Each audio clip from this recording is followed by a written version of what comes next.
नमस्कार मित्रांनो, दुर्गा या मालिकेच्या आजच्या भागात आपण बघणार आहोत. जग्गू दादासाहेबांच्या बोलण्यावर विचार करत असतो आणि स्वतःशीच म्हणतो, दादासाहेब तुम्ही किती निर्दयी आहात ना, मला चांगलंच माहिती आहे. उद्या तुमच्यावर उलटली ना, तर तुम्ही माझा काटा काढायला सुद्धा मागे पुढे बघणार नाही. तेवढ्यात माईसाहेब तिथे येतात आणि जग्गूला विचारू लागतात, तुला दादासाहेबांनी बोलवलं होतं?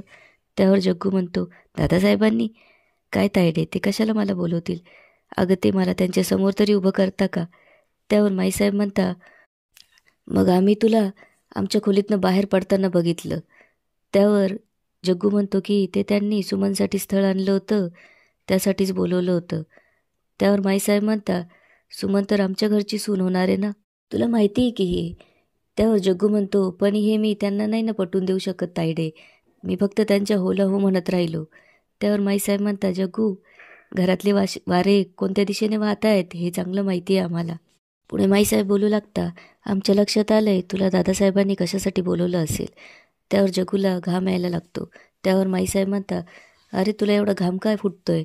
त्यावर जग्गू म्हणतो, काही नाही तायडे. त्यावर माईसाहेब म्हणता, तू आमच्यापासून काही लपवत तर नाही आहे ना जग्गू? त्यावर जग्गू म्हणतो, नाही तायडे. पुढे माईसाहेब बोलू लागतात, तुझ्यात आणि दादासाहेबांमध्ये काय बोलणं झालं आम्हाला सांग, तुला सुमनची शपथ आहे. त्यावर जग्गू काही बोलणार तेवढ्यात अवंतिका माईसाहेब माईसाहेब म्हणून आवाज देऊ लागते व ती माईसाहेब व जग्गूला त्यांच्या खोलीत घेऊन जाते. तिथं जाऊन बघता तर अजिंक्यराव तिथं पडलेले असतात. जग्गू त्याच्याजवळ जाऊन त्यांना हात लावतो, पण त्यांचे श्वास बंद झालेले असतात. अजिंक्यराव गेलेले असतात. इकडे सगळ्यांना अजिंक्यच्या जाण्याने दुःख झालेलं असतं. अभिषेक म्हणतो, कधी कधी असं वाटतं देव किती निष्ठुर आहे. चांगल्या माणसांना तो आपल्याकडे बोलावून घेतो आणि आपण फक्त उघड्या डोळ्यांनी बघायचं. इकडे दादासाहेबांनी स्वतःला खोलीत कोंडून घेतलेलं असतं आणि ते रडत असतात. तेवढ्यात दुर्गा तेथे चहा घेऊन येते आणि बोलते, दादासाहेब तुम्ही 2 दिवसापासून काही खाल्लं नाही, निदान 2 घोट चहा तरी घ्या. त्यावर दादासाहेब नाही म्हणतात. पुढे ती म्हणू लागते, वैऱ्यावर पण अशी वेळ येऊ नये दादासाहेब, पण कोणाच्या जाण्याने आपण जगणं थोडी थांबवतो. त्यावर दादासाहेब तिला निघा म्हणतात. ती चहाचा कप ठेवून जायला निघते. परत फिरून येते आणि म्हणू लागते, 14 वर्षानंतर वेळ परत फिरून आली बघा दादासाहेब. 14 वर्षापूर्वी याच ठिकाणी एका निष्पाप माणसाचा बळी गेला होता, विश्वासराव देशमुख. त्यावर दादासाहेबांना धक्का बसतो. पुढे दुर्गा बोलू लागते, त्यांनी अशा खोट्या आरोपांमुळे आत्महत्या केली होती इथेच, आणि आज तीच वेळ अजिंक्य दादांवर आली. असं बोलून ती निघून जाते. इकडे ईशा अवंतिकाकडे येऊन विचारते, वहिनी आर यू ओके? त्यावर अवंतिका म्हणते, काय करायचं, असा छळ करणारा नवरा गेल्यावर छाती बदलून रडायचं की जगाला दाखवण्यासाठी नुसतं डोळ्यात पाणी आणायचं? पुढे ईशा म्हणते, वहिनी तुमची सिच्युएशन समजू शकते मी. त्यावर अवंतिका म्हणते, तुमच्या नवऱ्याने तुम्हाला कधी पायातले बुटं काढायला लावले, कधी चपलीसारखी वागणूक दिली, आणि कधी त्याचे कुठे बाहेर लफडे होते? त्यावर ईशा म्हणू लागते, काय वहिनी काय बोलताय? त्यावर अवंतिका म्हणते, हेच जगत आले मी आजवर, त्यामुळे कपाळ पांढरं झालं म्हणून रडू की असा छळ करणारा नवरा गेला म्हणून समाधानी होऊ? सांगा ईशा, काय करू? तेवढ्यात तिथं माईसाहेब येतात आणि बोलू लागतात, सुनबाई आम्ही समजू शकतो हा प्रसंग कोणत्याही स्त्रीला किती जड जात असेल, पण असं दुःख मनात साठवून ठेवू नका, त्याला वाट मोकळी करून द्या. पुढे अवंतिका माईसाहेबांना बोलते की, हे तुम्ही बोलताय माईसाहेब? अहो माझा नवरा जिवंत असताना तुम्ही त्याला सावत्रपणाची वागणूक दिली, काय मंतर करत आलास आणि त्याचा रागराग करत आलात, आणि त्याची बायको म्हणून माझाही रागराग करत आलात. माझं कुंकू पुसल्यामुळे तुमच्या मनात उकळ्या फुटत असतील.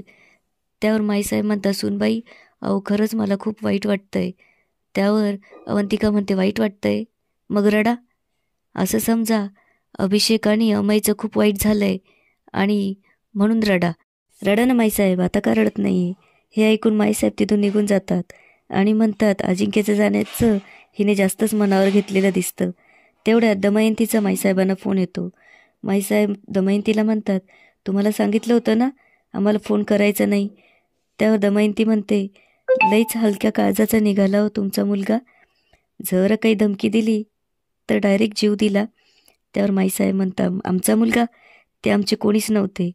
त्यावर दमयंती म्हणते, पण जगासाठी तुमचाच मुलगा होता, सावत्र का होईना आई ती आई असते. त्यावर माईसाहेब म्हणतात, काम काय ते बोला. त्यावर दमयंती बोलू लागते, अजिंक्यरावने आम्हाला 5 कोटी द्यायचे कबूल केले होते, पण ते आता तर निघून गेले. इतक्या दिवस तुमच्या सांगण्यावरूनच अजिंक्यरावला नादी लावलं होतं आम्ही. बघू काय करायचं त्याचं, आणि इथून पुढे आम्हाला फोन करायचा नाही असं म्हणून माईसाहेब फोन ठेवतात. इकडे दुर्गा तिच्या खोलीमध्ये अजिंक्यदादाचा विचार करत असते. ज्यावेळेस ती लग्न होऊन घरात येते तेव्हा ते तिला म्हणतात, दुर्गा, इथली माणसं दिसतात तेवढी सोपी नाही आहे. तुमचं यातच भलं आहे, तू आणि अभिषेक बाहेर जाऊन संसार थाटा. तिला आठवतं की तिच्या लग्नापासून आत्तापर्यंत अजिंक्यदादांनी कशी तिला साथ दिली आणि त्यांच्या पाठीशी उभे होते. तेवढ्यात अभिषेक तिथे येतो आणि तिला म्हणू लागतो, वहिनींची कंडिशन किती हॉरिबल झाली आहे. त्यावर दुर्गा म्हणू लागते, त्यांचं नातं कसंही असलं तरी शेवटी ते नवरा बायको होते, तर दुःख तर होणारच ना. पुढे दुर्गा बोलू लागते, प्रत्येक स्त्रीमध्ये देवीचा अंश असतो, पण काही स्त्रिया त्याला काळिमा फासतात. अशीच आहे ती दमयंती. तिनेच माझ्या वडिलांवर घाणेरडे आरोप केले होते आणि आज तिच्याचमुळे अजिंक्यदादांचा जीव गेलाय, पण मी सोडणार नाही तिला. त्यावर अभिषेक म्हणू लागतो, खरंच एका स्त्रीमुळे किती माणसांचं आयुष्य उद्ध्वस्त होऊ शकतं. अभिषेक अमईकडे येतो आणि बोलू लागतो, आपले आईवडील जिवंत असताना अनाथ असल्याची भावना काय असते ती आज समजते मला. अजिंक्यदादांनी एवढा जीव लावला तेवढा दादासाहेबांनी कधी लावला नव्हता. त्यावर अमय म्हणतो, अजिंक्यदादा जिवंत असताना त्याला सुख कधी मिळालंच नाही रे. त्याच्या मनासारख्या कधीच गोष्टी झाल्या नाही आणि शेवट हा असा झाला. अभिषेक म्हणू लागतो, मला इथली माणसं आपली वाटतच नाही रे. त्यावर अमय म्हणतो, तुला एक शॉकिंग गोष्ट सांगायची आहे. दादासाहेबांना जो व्हिडिओ आला होता तो जग्गू मामाने सेंड केला होता. त्यावर अभिषेक म्हणतो, काय? मला तर लिंकच लागत नाही आहे. जग्गू मामा तर माईसाहेबांचं नेहमी शेपूट बनून फिरत असतो, मग असं कसं करू शकतो तो?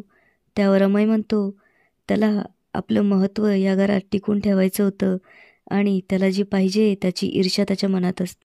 माईसाहेब जर भविष्यात फिरल्या तर त्यांना ब्लॅकमेल करता येईल. त्यावर अभिषेक म्हणतो, किती हॉरिबल आहे बघ ना सगळं.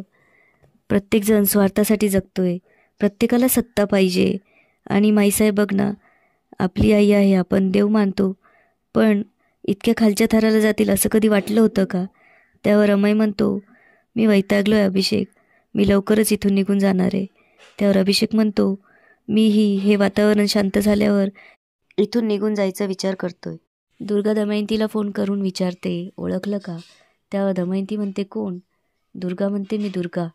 त्यावर दमयंती म्हणते, अच्छा, तू दादासाहेबांची सून. आणि काय गं, मला कशाला फोन केला? अशा चिल्लर मुलींशी बोलत नाही मी. त्यावर दुर्गा म्हणते, तुझं आणि माझं नातं फार वर्षापूर्वीचं आहे. त्यावर दमयंती म्हणते, तुझं म्हणायला मी काय तुझ्या वयाची आहे का?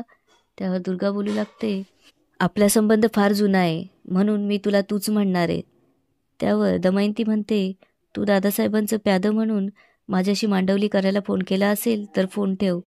विश्वासराव देशमुखांचं नाव ऐकलंय का? त्यावर दमयंती घाबरते आणि विचारते, तुला कसं माहिती गं हे नाव?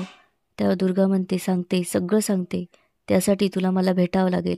दमयंती विचारू लागते, कुठे आणि कधी? त्यावर दुर्गा म्हणते, तेही सांगते. आणि दुर्गा फोन ठेवते.